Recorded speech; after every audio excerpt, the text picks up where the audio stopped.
اللهم صل وسلم وبارك على سيدنا محمد. ازيكم حبايب قلبي؟ لما انا النهارده بقى رحت السوق، قلت عشان اجيب شويه خضار كده يكفوني لاخر الاسبوع. فحبيت بقى اشارككم مشترياتي. انا النهارده اشتريت دول كده فلفل اللي هو الالوان. هو يعني وزنهولي على الميزان اللي هو الحساس ده يا جماعه، حلو قوي. دول كانوا عاملين بالميزان 16 جنيه. تمام. وانا خدت عليهم كمان دي بقى كده، الجزرايه دي كانت عنده، قلت له حطها لي لان انا بصراحه استغلتهم قوي دول. فانا جبت دول، قلت حلوين جدا برضو للسلطه. تمام. وجبت بقى هنا الفلفل دوت. الكيلو كان عامل 15، قلت له زني بال10 جنيه. فبسم الله. ينفعني بقى في ايه؟ يوم كده هعمل بطاطس محمره وفلفل كده متحمرين جنب بتنجانيه، جنب طبق سلطه، بيبقى فضل ونعمه من عند ربنا. طبعا انا بحب بقى الفلفل الاخضر ده برضو، احب اشتريه اللي هو يكون داخل فيه بقى ايه الالوان دي. بحبه قوي في المحشي، وبحبه برضو على السلطه لو مش متوفر عندي الفلفل الالوان، لان انا اصلا ما بشتريهوش كتير. فانا قلت ادلعهم بس كده. واجيب لهم نص كيلو يشبرقوا نفسهم بيه. تمام. انت كده بتقيني الفلفل والخضار بتاعك، بتحطي تحتيه منديل وفوقيه برضو منديل، ده يقعد معاكي كده بالاسبوعين، والله مش بيحصل لهم اي حاجه. اهم حاجه بس تغطيه كويس، ولو المنديل اتبل ميه عادي بتروحي جايه شايلاه وتحطي منديل غيره. يبقى انا كده معايا الفلفل. بصوا بقى، جبت كمان الخيار رخص الحمد لله، بقى ب20 جنيه. هو كان طبعا ب25 جنيه، فانا جبت نص كيلو عشان برضو السلطه، وبيبقى حلو واحد يقوم يفطر كده سندوتش جبنه بخيارايه. فضل ونعمه من ربنا. يعني نمشي نفسنا بالمتاح واللي موجود، لان فعلا الاسعار بقت غاليه جدا. طبعا بصوا انا الشنط دي ما برميهاش، انا برجع اعيد تدويرها تاني في الباسكت يعني. جبت بقى هنا يا حبايبي الطماطم برضو نزلت. الكيلو ب15، في ب20 وفي ب25 وفي ب15. انا نزلت السوق بقى كده متاخر شويه، فجبت دي كده ب15. فانا دي باذن الله هعملها صلصه تمشيني الكام يوم اللي فاضلين في اخر الاسبوع دول. بجيب بقى هوريك انا برضو بسبكها ازاي، وايه بديل صلصه الطماطم اللي انا بستخدمها. بديل صحي طبعا ورخيص جدا. بصوا بقى الباميه، كل سنه وانتم طيبين. نزلت السوق. انا بحب ايه اجيب الباميه اللي هي بتبقى محمره دي، بتبقى خطيره بجد، بتبقى مسكره وحلوه. انا جبت نص كيلو، هو الكيلو كان عامل 50، جبت نص كيلو ب25. ده برضو هيكفيني يعني بسم الله ما شاء الله، يكفينا احنا كأسرة اكلتين. بمعنى ان انا هعملها حله واحده وهقسمها في الفريزر. فاهمين قصدي؟ تنفعني يومين، يعني هفصل بينها مثلا هعملها يوم باللحمه، وبعديها بيومين هاكل مثلا كشري اي اكل تاني، وبعديها بيومين اطلعها من الفريزر تكون جاهزه معايا. مش هبدا ان انا اعمل برضو ايدام، لا هي كله مره واحده عشان نوفر في استهلاك الغاز، في استهلاك المواد الدهنيه. كده كده هي طبخه وبتتعمل. فدي انا هحطها هنا كده عشان دي اللي انا هعملها النهارده. هغسلها وانشفها كده واعملها. تمام. اللهم صل على النبي. برضو انا هوريكم انا جبت العدس. بصوا بقى حبايب قلبي، انا هنا جبت نص كيلو فول ديميس. ده انا بحب ادمسه برضو في البيت، بينفعني برضو في وجبه غدا. تمام. عادي بنعمل فول بالزيت الحار، فول بالسمنه، وجنبيه طبق بيض، طبق بطاطس، وبيمشي برضو يوم ببركه ربنا. جبت كمان ب5 جنيه، والله الشويه دول ب5 جنيه غلت بليله، لان بحب اضيف منها على الفول وانا بدمسه.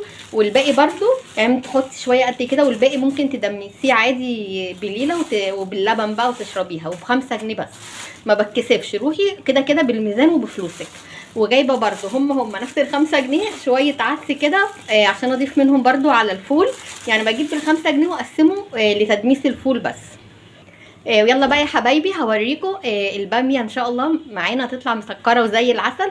والاول هوريكي انا بعمل الطماطم بسبكها ازاي علشان تطلع معاكي احلى صلصه طماطم حمراء، ومش محتاجه خالص اي نوع صلصه بتحطيه، عشان طبعا كلنا عارفين ايه المواد الحافظه. تمام. دلوقتي بقى انا هجهز الطماطم هسبكها. انا بحط معاها هنا قطعتين من البنجر صغيرين كده، وحته قرن فلفل احمر، وهحط معاهم يعني اقل من ربع كوبايه ميه، وهغطي عليهم على النار لغايه لما يتسبكوا. وهقمع بقى دلوقتي الباميه. هنا بقى يا حبايبي انا جبت حله وحطيت فيها الماده الدهنيه. انا بقى طبعا مادام هعمل باميه اعشق اللحمه الضاني او الدهن الضاني. طبعا مفيش لحمه ضاني، هي خلصت الحمد لله من العيد. فعندي حته ليا ضاني. انا دايما اشتري، حتى لو ما عنديش لازم اجيب ان شاء الله ربع كيلو. بحب اعمل بالباميه. حطيت هنا حتتين كده صغيرين ساحوا، هنزل عليهم بحوالي معلقه كبيره كده من الزيت. اللي ما بيحبوش بقى الدهن الضاني خلاص يحطوا زيت، يحطوا سمنه، اي ماده دهنيه هم يحبوها ويفضلوها. انا كده معايا هنا 4 فصوص ثوم كبار، وقرن، مش قرن بقى يعني، حته قرن صغير كده فلفل احمر. بسم الله. انا بس عايزه ريحتهم تطلع، مش عايزه احمر التوميه، يعني الريحه بس هي اللي تطلع، مش عايزاها حتى تصفر يعني. شامين بقى ريحتها، كان نفسي تكونوا معايا كلكم والله وتشموا الريحه. بسم الله ما شاء الله حلوه قوي. طبعا انا هنا عملت الصلصه، سبكتها، حطيت الطماطم مع حته البنجرايه وحطيتها بقى تتسبك خالص وتنزل كل الميه اللي فيها، وبعد كده ضربتها في الخلاط. والله ما محتاجه صلصه طماطم، يعني هي ما شاء الله اصلا لوحدها من غير الصلصه. بصوا ما شاء الله حمرا ازاي. هنزل بقى كده بسم الله. انا هنا نزلت بحوالي يعني مج كبير كده من الصلصه. هي اصلا ما شاء الله يعني لسه، بصوا هي حمرا كده ولسه كمان هتتسبك في الماده الدهنيه. هسيبها بقى كده. احط لها بس شعره سكر، احط لها شعره سكر كده عشان الحموضه، وهحط شعره من الفلفل الاسود تتسبك تمام. بصوا بقى يا حبايبي هي كده بسم الله ما شاء الله اتسبكت معايا. عايزه بس اوريكم حمرا وجميله ازاي بدون صلصه. ده عشان قطعه البنجر اللي احنا حاطينها هتدينا قيمه غذائيه كمان عاليه، غير ان هي ما شاء الله بديل قوي جدا لصلصه الطماطم المعلبه. هنا بقى هنزل بالباميه بتاعتي. طبعا انا غسلاها من بالليل وسايباها تنشف خالص وقمعتها. هديها بقى تشويحتين كده بسم الله في الصلصه، تتشرب كده من طعامه وحلاوه الصلصه. وبعد كده انزل عليها، انا كان عندي شويه شوربه هنزل عليها بالشوربه. عايزه اقول لك ان الباميه برضو من الاكلات اللي انت ممكن تمشي بيها يومك كده بسم الله من غير ما تعملي لحمه. يعني لو عندك شويه شوربه تمام، ما عندكيش شوربه والله العظيم كتير اعملها بالدهنه، بالدهنه الضاني كده لوحدها، واسقيها ميه من الحنفيه وبتبقى بسم الله ما شاء الله زي الفل وزي العسل. احنا هنسيبها بقى هنا كده تستوي براحتها، وهوطي النار خالص عليها وهبدا اعمل الرز.